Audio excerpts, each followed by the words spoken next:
Hey, I'm Justin, and I'm the founder of Pax Financial.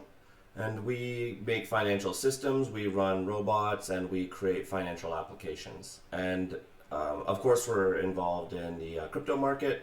That's a lot of what our technology platform does. And since it's popular now, I'm seeing a lot of repeated discussions online. So I wanted to just record sort of a really simple, quick video series about crypto markets. So this is part one, and this is about the comparison to BitTorrent.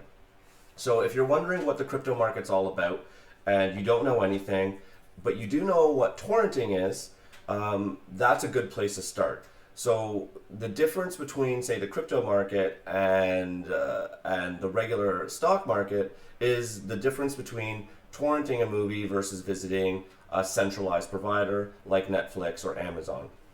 Now, ethics aside and legal content permissions aside, this idea that you can have many computers cooperating to share assets is fundamental to what the value of the crypto market is. And when you start thinking about, well, what if we shared assets other than movies?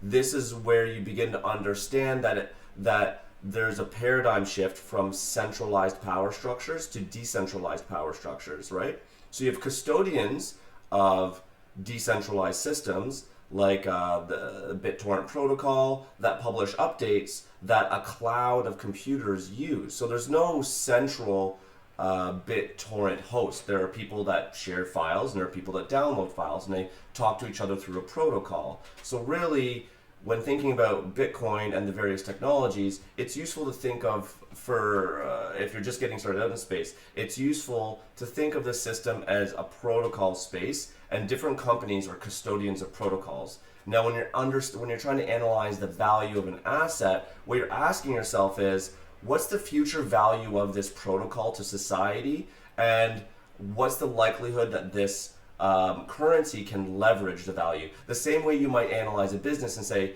what's the business model? What's the profit margin of this model? You're going to look at what's the efficacy of this protocol and how likely is it that the team is going to deliver on the demands or the promises of this protocol. And then with that, that's kind of the first part. So if you're getting started out in crypto and you're thinking, how do I even look at these currencies? It just looks like a bunch of numbers. What is Bitcoin? What do these things do? You now have some framework because you understand these are all protocols. They all are decentralized systems that run on many computers that users participate in and perpetuate, similar to BitTorrent. And then the question you want to ask is, what does this protocol do and what does that mean to society? And that's going to be a starting place for any sort of analysis if you're thinking about the future value of some sort of asset.